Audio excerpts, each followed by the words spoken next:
আসসালামু আলাইকুম।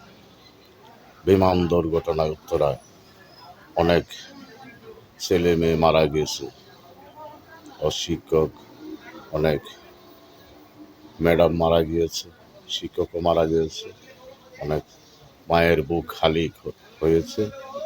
ওই যে যারা এই যুদ্ধ বিমান কিনেছিল, পুরনো যুদ্ধ বিমান কিনে এনেছিল, তাদের আইনের আওতায় আনতে হবে। যারা অনুমতি দিয়েছে যে এটা ট্রাই করার জন্য, আগে এটা অনলিং করে ট্রাই করার প্রয়োজন ছিল না, করে নাই।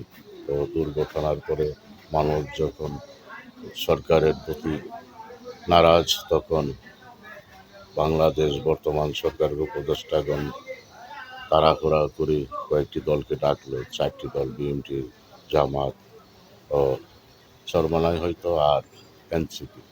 তারা নাকি বড় দল। জামাত, এনসিপি, চরমনায় ওরা বড় দল না। যেই এনসিপির এখন পর্যন্ত তাদের প্রতীকই নির্ধারিত হয় নাই, সে কেমন করে বড় দল হয়, সেটা জনগণের কাছে আমার দাবি।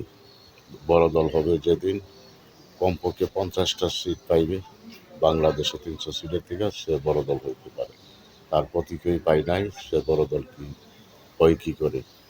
তো বর্তমান সরকারের উপদেষ্টাগণকে বলছি, আপনারা সুস্থ একটা নির্বাচন দিয়ে দেশের মানুষকে শান্তি দেন।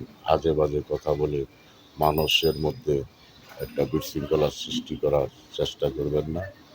আর বলতেছেন যে কোনো দলের প্রধানমন্ত্রী হইতে পারবে না, সেটা পরে বোঝা যাবে। নির্বাচন আগে হোক, তারপর সংসদে যাক, কে প্রধানমন্ত্রী হবে, কে রাষ্ট্রপতি হবে, তখন সেটা নির্ধারিত করা হবে, তখন সিদ্ধান্ত নেওয়া হবে।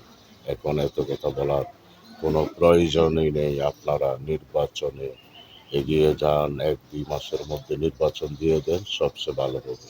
এত না পিছিয়ে, বা 3 মাসের ভিতরে নির্বাচন দিয়ে দেন, সবচেয়ে দেশের মঙ্গল হবে। যতই দেরি হবে ততই অমঙ্গল হবে। আপনাদের গাড়ে পাপে ভরে উঠবে, আপনাদের গাড়ে পাপের বস্তা উঠবে। তো আপনারা এখনো সময় আছে, অতি শীঘ্রই নির্বাচন দেওয়ার চেষ্টা করুন।